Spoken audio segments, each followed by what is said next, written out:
Fernand Rossi, vous avez des histoires à nous raconter aujourd'hui sur Carie? Ah, sur Carie. Et sur quoi exactement? Ces images-là, ça vous rappelle quoi? Ah, ça me rappelle mon enfance. Là, j'étais quand même un peu plus jeune que maintenant, mais j'étais pas trop jeune. Bon, j'ai un passé avec quand j'étais tout petit, quand je suis arrivé à Carie en 1962. Et j'allais, quelques années après, j'allais un peu à la pêche avec mon père.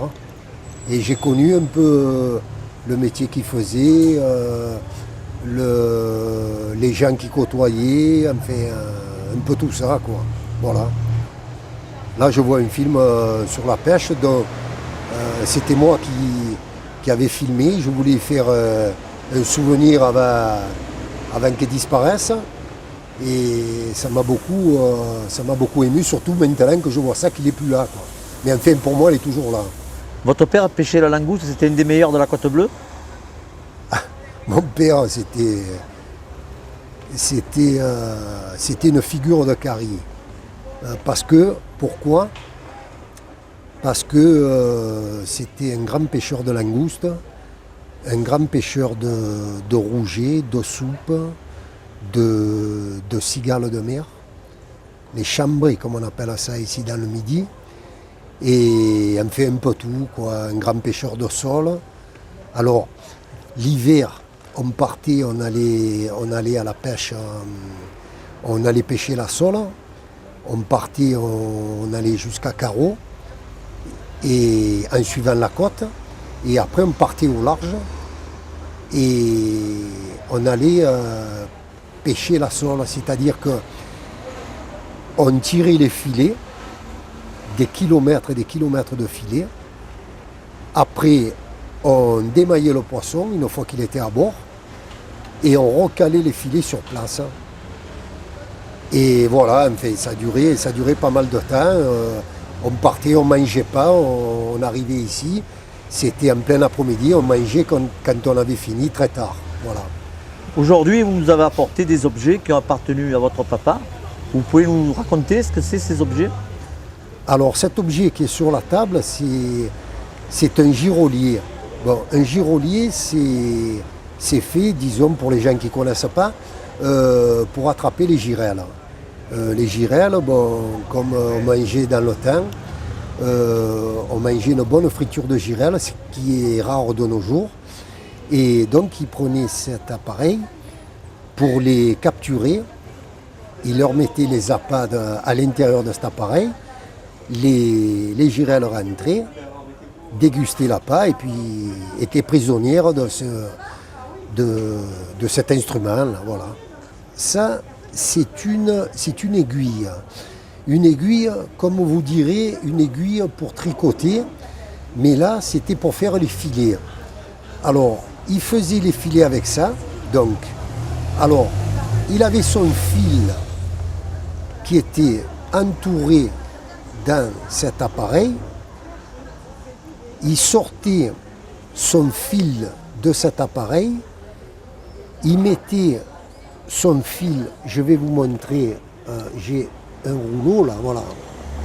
Il mettait exactement son fil, bon, c'est un fil de pêche bien entendu, et il le mettait exactement comme ça, vous voyez. Il le mettait comme ça, et il tournait l'aiguille, et il le remettait comme ça, voilà. Bon, lui, il allait très vite, hein, parce que c'était une habitude, et il remplissait donc l'aiguille avec ce fil de pêche qui est en nylon. Il la remplissait complètement, bon, je ne vais pas aller jusqu'au bout, et après, donc, il montait ses filets avec cette aiguille, voilà, cette aiguille. Là, il avait sa mesure qu'il mettait tout le temps sur l'oreille, et quand il avait fini de passer son fil, de raccommoder le filet, il repartait, il prenait sa mesure entre un liège et l'autre pour qu'il y ait à chaque liège et à chaque, parce que le filet dans l'eau est droit, c'est-à-dire que les plombs sont en bas et les lièges sont au-dessus. Il fallait qu'il y ait la même distance entre un liège et l'autre, en haut du filet, et la même distance entre un plomb et l'autre, en bas du filet. Voilà. C'est ce qui lui.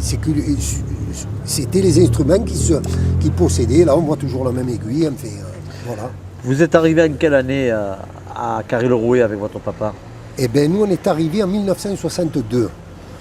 Et on est arrivé, donc, on arrivait d'Afrique du Nord, bien sûr, et on ne connaissait pas du tout le Midi, parce que lui, il faisait la pêche aussi là-bas.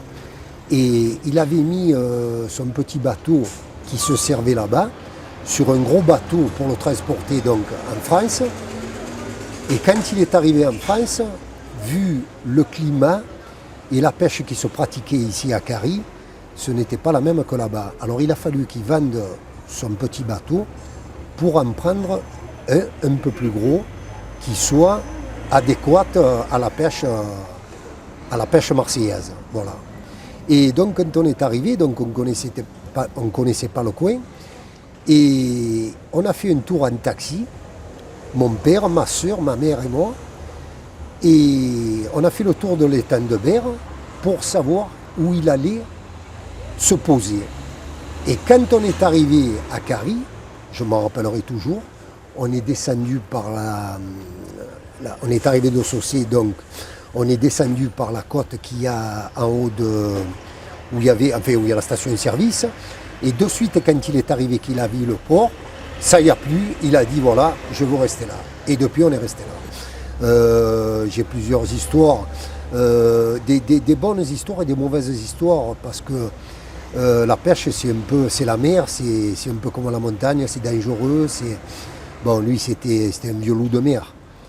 Il était très connu à Carry pour son... c'était un as du métier, quoi. Et un jour, on se trouvait on n'était pas loin de Planier. Et on tirait les filets, donc moi j'étais à la barre, lui donc à l'arrière du bateau, lui était au devant du bateau et tirait les filets, et j'avais mon oncle qui estivait. Alors le mot estiver, en termes de pêcheur, ça veut dire qui enroulait les filets derrière. C'est ce qu'on appelle le mot estiver. Il enroulait les filets derrière, et quand il y avait du poisson, on le mettait sur le côté, sur les rebords du bateau, à gauche et à droite. Sur un bateau, on dit à tribord et à bâbord. Et d'un coup, je vois mon père devant, qui se tourne vers la droite et qui surveille. Je me demandais ce qui se passait, moi. Il y avait un peu de houle, c'était au lever du jour, le matin, bonne heure. Et d'un coup, il a pris donc le signal. Quand vous abordez un filet, vous avez un signal qu'il avait déjà monté donc sur le bateau, étant donné qu'on tirait les filets. Il a pris le signal du bateau, des filets, pardon, et il a mis une lampe sur le roseau du signal, et c'était un gros bateau qui nous venait dessus. Et au plus le bateau nous venait dessus, au plus l'avant du bateau grossissait. De façon que il nous venait tellement dessus qu'à un moment donné, il avait toujours un opinel sur lui dans le pantalon. Un opinel, c'est un couteau que tout le monde connaît. Hein. Oui. Et donc ce jour-là, il a pris le couteau et il a coupé le filet. Il m'a regardé derrière et il m'a dit « accélère ». Avant, il m'avait prévenu, il m'avait dit « quand je te dis d'accélérer, tu accélères ». Je ne me le suis pas fait dire 2 fois parce que le bateau était pas loin de nous. J'ai accéléré, j'ai mis le plein gaz, on est passé et le bateau nous est venu encore dessus. Au dernier moment, le commandant du bateau a mis un grand coup de volant de barre et il a mis tellement un gros coup de barre que la mer était un peu agitée. D'un coup, ça a été un lac. Et par la suite, dans les filets, il avait tellement remué le fond qu'on ramassait les boîtes de conserve dans les filets. Et en fait, le commandant ne nous avait pas vus. Tout le monde dormait à bord. Il était en pilotage automatique. Oui, mon père connaissait très bien Fernandel. Ben, ils avaient un point commun tous les deux, ils avaient le même prénom. Fernandel s'appelait Fernand et mon père s'appelait Fernand aussi, comme moi. Et donc j'ai des anecdotes quand je rentrais dans la pêche avec mon père. Là j'ai une anecdote, je ne rentrais pas dans la pêche, j'étais un peu plus petit. Et quand on était donc un groupe de gamins parce que je peux appeler ça gamin, qu'est-ce qu'on avait, une dizaine d'années. Nous, Fernandel, c'était l'été, c'était comme le cinéma pour nous, le cinéma en réalité. Alors, qu'est-ce qui se passait? Dès qu'on le voyait, on savait qu'il venait 2 mois dans l'année, l'été. Et qu'est-ce qui se passait? On allait, on le traquait comme tout petit. Et lui, bon, il nous faisait courir parce qu'il n'aimait pas trop ça. Il n'aimait pas trop ça. Et un beau jour, donc, il arrive de la pêche. Et en fait, le bateau était accosté juste à côté de celui de mon père. Il y avait un bateau qui les séparait.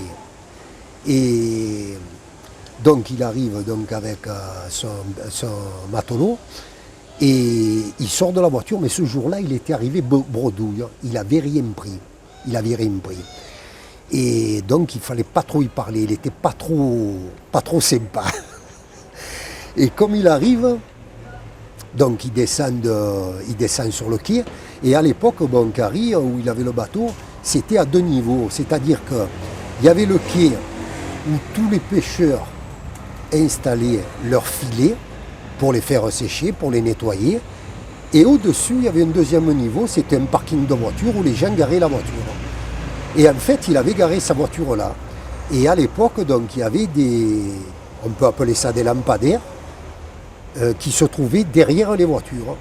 Et à l'époque, je me rappellerai toujours, pourtant j'étais petit, hein, il avait une Fiat, je crois que c'était une Fiat 131 ou 132 Sport, enfin, voilà.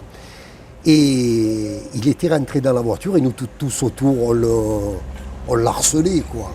Et il avait la colère, il avait passé la marche arrière pour partir. Et il était rentré dans le lampadaire. Et nous, on avait tellement rigolé que lui, il était sorti de la voiture, nous avait fait un scandale. Et puis après, bon, il était parti. Ou sinon, bon, il se connaissait bien avec mon père. Et moi, je m'en rappelle, on le voyait en mer. Quand il rentrait, nous, on était en train de tirer, on n'avait pas fini de tirer les filets. Et lui rentrait, et quand il passait à côté, un, il disait à l'autre, Fernand. Et l'autre, il disait, Fernand, comment ça va? Et l'autre, il faisait, Fernand, comment ça va? Voilà, enfin, puis arrivé à terre, à quai, ils discutaient, ils avaient des conversations. Bon, c'était pas tous les jours, mais de temps en temps, je l'ai bien connu, Fernandel. Je l'ai bien connu. Il était sympa. Sauf avec les petits. Mais en fait, c'était plus pour nous faire peur qu'autre chose.